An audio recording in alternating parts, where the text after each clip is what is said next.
Punks vs. Zombies by John Cronshaw, Ep.25, Chapter 52. Jared led Tommy and the others to the dining hall, a rustic log cabin structure at the back of the compound. Inside, long wooden tables with benches filled the space. People milled about, finding seats while a handful of women in pale robes carried steaming dishes from the kitchen. Eleanor sat at the head table and rose with fluid grace to greet them. "Welcome, friends. Please come in. We're so pleased to share this meal with you." Tommy and the others shuffled forward. "Smells great," Nick said. "Can't beat a proper home-cooked meal." Tommy's group found seats at one of the long tables. Layla edged in close beside him. Mickey sat drumming his fingers on the table. Eleanor lifted her hands and the hall fell silent. "Let us give thanks to creation for this meal, and for new friends joining our community." She threw her head back, her eyes squeezed shut. The other Haven members followed suit, heads back, eyes closed. Tommy wasn't sure where to look. "Please eat." Eleanor gestured to the spread of root vegetables and stewed greens. Jimbo wasted no time piling his plate high. Tommy and the others followed suit with more restraint. The residents ate in a slow manner, chewing each bite thoroughly with eyes closed. Across from Tommy, Jimbo scooped up a potato and stuffed it in his mouth. "Now that's the good stuff." A few Haven members shot him irritated glances. Jimbo gulped his food and chuckled. "You people need to lighten up a little." When no one cracked a smile, Jimbo shook his head. "Ah, come on, don't leave me hanging. Hey, why don't zombies eat ghosts?" He paused.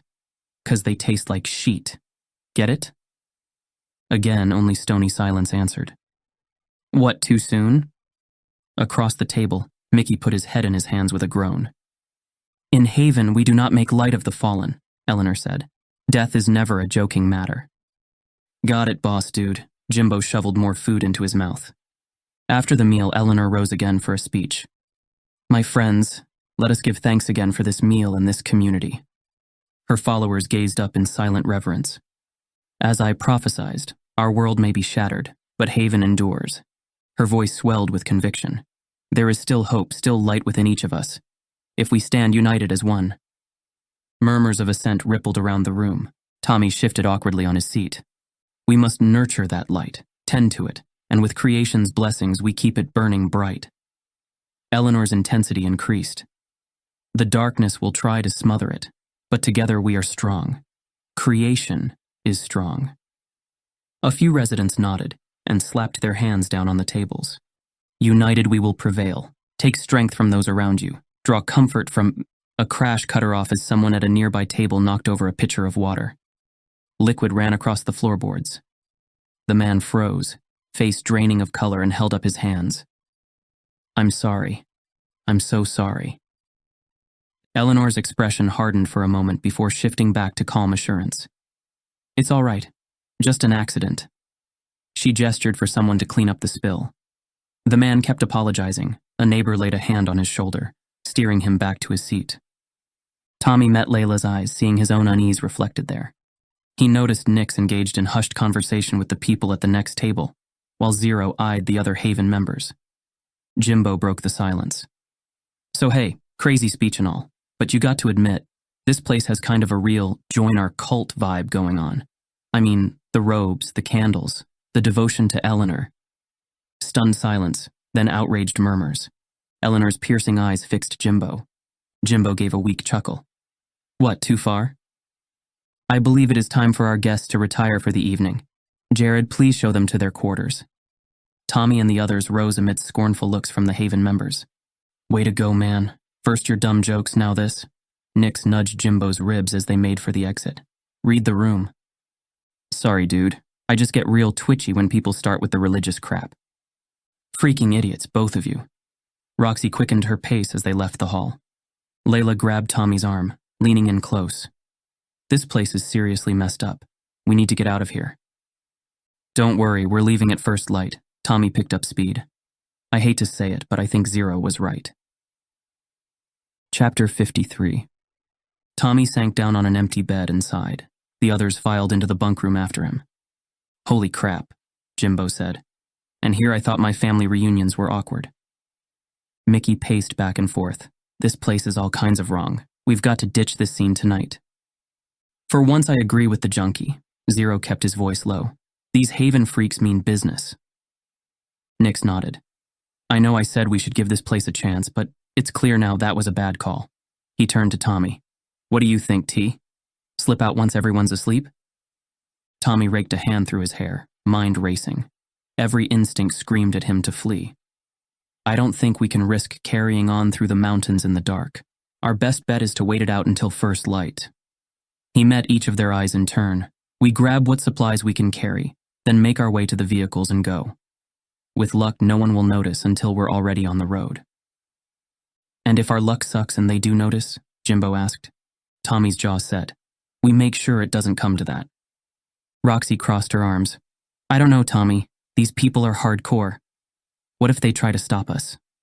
Why would they? I'm sure they'll be glad to see the back of us, especially Jimbo. Jimbo grinned, but Roxy shook her head. Something Eleanor said concerns me. Tommy sniffed. A lot of what she said concerns me. No, remember when she was doing that prayer thing? Yeah, so? Remember when she said about new friends joining our community? Zero sniffed, joining being the operative word. I'm sure she didn't mean join. I'm sure she meant join like, I don't know, join me on stage for a song, or something. Zero and Roxy glared at him. So naive, Tommy boy. Zero shook his head. Roxy's right, they want us for their cult. That's ridiculous, Tommy said. You saw how they reacted to Jimbo. You really think they'd want a bunch of punks hanging around killing the vibe here? As servants? Why not? Zero smirked. You ever hear of mind control? MK Ultra? Tommy squeezed the bridge of his nose. Fine. We get what we need quietly, then get back to the vans. Grab supplies. No confrontation. Mickey ceased his pacing. Okay, so we sneak out at sunrise then. What do we need? Food and water, Roxy said. Maybe meds or ammo if we can find it. I can grab some tools, Nick said. Might prove handy on the road. Tommy shook his head. Not sure about that. Let's keep it light. Grab only essentials. We'll be quicker that way. He glanced outside at the blackness enshrouding the compound. Night had fallen swiftly in the mountains, swallowing up the last traces of dusk. Everyone try to get some rest while you can. We'll make our move before dawn. The others murmured agreement, moving to claim beds. The day's stresses had exhausted them. One by one, they settled onto the thin mattresses.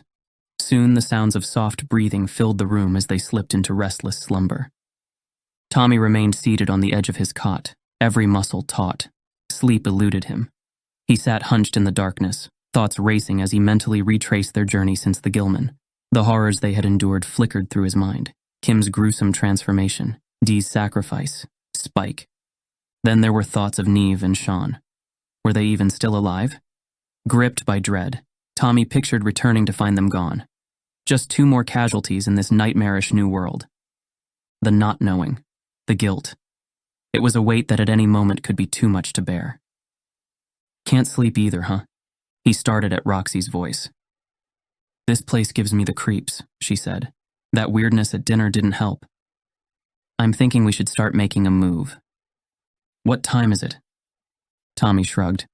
Early, late, depends who you ask, I guess. Come with me? Okay, but let's keep this between us. No need to wake the others yet. Tommy nodded and pulled on his jacket. All right, let's see what we can find. Tommy and Roxy slipped out of the dormitory into the moonlit night. Where do we start? Roxy asked. The less used areas. We know they've got food and weapons. Let's just try not to get ourselves caught. Hugging the timber walls, Tommy and Roxy crept through the compound. They paused as a robed sentry passed, gripping his rifle. At the edge of the compound, they came across a small hut hidden in the shadows. Tommy noted the heavy bolt securing the door from the outside. He gestured for Roxy to keep watch, then shifted the bolt and eased the door open. The stench hit him first, putrid and cloying. Gagging, he covered his nose and peered inside. Shadowy figures lay on bare mattresses in the gloom. Some were deathly still, while others shifted fitfully, their breathing wet and ragged. The sickly sweet reek of disease hung thick in the air. Tommy reeled back, bile rising in his throat. What's wrong? Roxy leaned past to look, then recoiled with a choked gasp. Oh, Jesus, are they? Tommy squinted and shook his head. I don't think so. I think they've just been left here to die. Roxy grabbed his arm. We have to tell the others. Steeling himself, Tommy eased open the door once more. The full force of the stench hit him, so strong his eyes watered. Suppressing the urge to retch, he scanned the gloom. One skeletal figure crawled towards them, rags hanging off his emaciated frame. Water. Please. I'm so sorry, we'll come back for you. We have to go now. Roxy yanked him back. Shouts sounded outside. Tommy fled into the night on Roxy's heels. They didn't stop running until they reached the dormitory. Roxy stared down at her, shaking hands. Those poor people, just left to die. Her voice quavered. What kind of leader does that? Tommy shook his head. I'm going to find her. Tommy, no.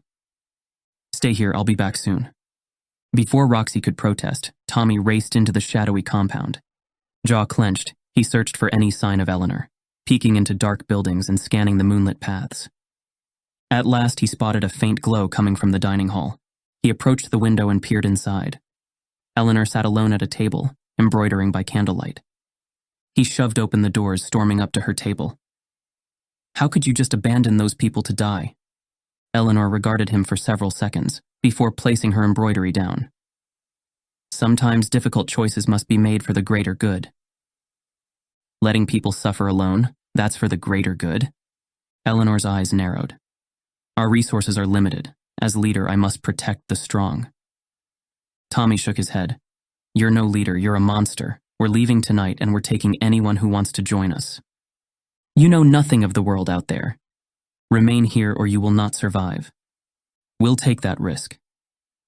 Chapter 54. Tommy turned and ran. He had to warn the others. Racing through the compound, he burst into the dormitory.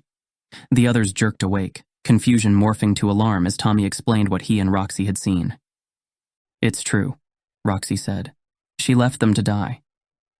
Eleanor claims it's necessary to protect resources. Tommy paced back and forth. We need to get out of here now. That's barbaric, Layla said. I knew this place was messed up. Zero got to his feet. How many times do I need to warn you, Tommy boy, before you start listening? Not now, dude. Jimbo patted Zero's back. Let's grab our stuff and bounce. As the others hastily packed, Tommy met Roxy's eyes. Nix hoisted his bag. So what's the plan, T? Storm out guns blazing? No, we move fast and quiet. Within minutes, they were assembled by the door. Tommy took a deep breath. Stay close. We're getting out of this hellhole. Without glancing back, Tommy slipped into the night. Stay together. Get to the vans quickly and quietly. The group made it to the edge of Haven unseen. Their van sat waiting beyond the gates. We should get those people, Tommy said. No, Zero said. There's no room and we need to leave. But let's not make this an argument, eh, Tommy boy? They hurried to the towering iron gates securing the compound's perimeter. Tommy gripped the cold bars and rattled them, but the gates held fast. It's locked tight, we'll have to climb over.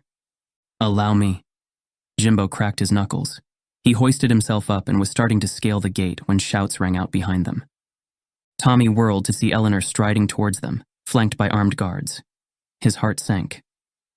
Leaving so soon? Eleanor said. We want no part of this place, Tommy said.